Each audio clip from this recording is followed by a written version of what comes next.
Perambalur police வந்து எங்களை alert பண்ணாங்க. சரிங்க, கூட்டம் கொஞ்சம் ஜாஸ்தியா இருக்கு, லேட் ஆயிடுச்சு, வராதீங்க அப்படின்ட்டு. So we had no choice. Police சொன்னால் நம்ம அதை ஒபே பண்ணி தானே ஆகணும். அதே நேரத்தில் பெரம்பலூர் மக்களோட அந்த சேஃப்டியும் மைண்டில் எடுத்துக்கிட்டு ஒரு மன வலியோடவே திரும்ப போயிட்டோம். அதுக்கப்புறம் பெரம்பலூர் தொகுதி மக்களுக்கு மன்னிப்பும் கேட்டோம். அதே மாதிரி நாமக்கல் அந்த மீட்டிங் முடிச்சுட்டு கரூர் வரும்போது அந்த கரூர் போலீஸ் எங்களை அலர்ட் பண்ணிருக்கலாம்ல.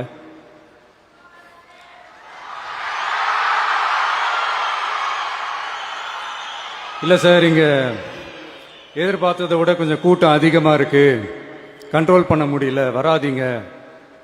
அண்ட் போலீஸ் நினைச்சா அவங்க அந்த மீட்டிங்கே கேன்சல் பண்ணலாம்.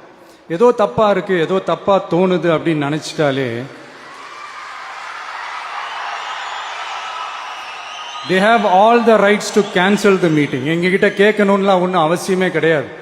ஆனால் அதையெல்லாம் எதுவுமே செய்யாம அந்த ஹைவேல இருந்து அந்த ஸ்பாட்டுக்கு போலீஸே எங்களை உள்ள கூட்டிட்டு வந்து விட்டு அந்த நாடகம்லாம் இருக்கு பாருங்க.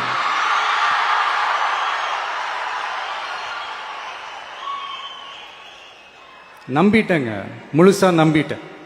அன்னைக்கு இருந்த அந்த கரூர் போலீஸ் பேசும்போது தேங்க்ஸ்லாம் சொன்னேன் அவங்களுக்கு. எனக்கு தெரியாது இப்படி ஒரு நாடகம் நடக்கும்.